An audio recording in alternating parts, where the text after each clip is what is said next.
Today I have a recipe for pumpkin cookies. Let's get started.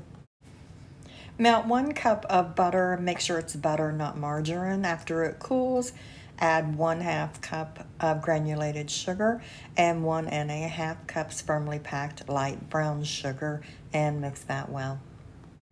I have 2/3 cup of pumpkin puree that I have in a strainer, just draining some of the moisture, and then I'll blot that with a paper towel to get out more of the moisture and add that to the sugar and butter mixture. That just helps to make sure your cookies have more of a chewy or crunchy texture and not a cake texture. And then I'm going to add 1 egg yolk and mix that in, and 2 teaspoons of vanilla extract. Mix that well, and then you're going to set that aside.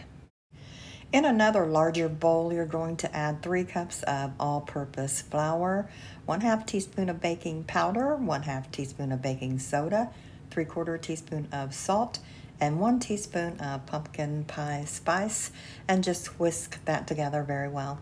Now mix all of the wet ingredients in with the dry ingredients and mix together as much as you can with the spatula. This will be a little difficult at this point. After you get it mixed some, you can just use your hands to mix it well.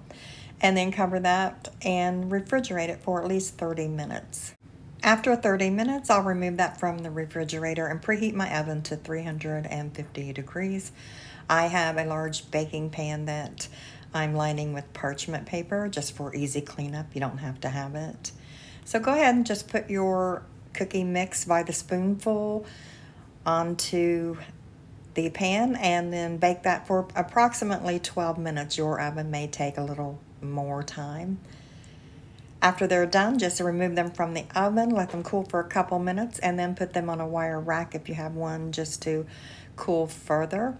And then you can ice those if you like, or they're just as good plain. This mix makes about 40 cookies. Enjoy. Thanks for stopping by, and I'll see you next time.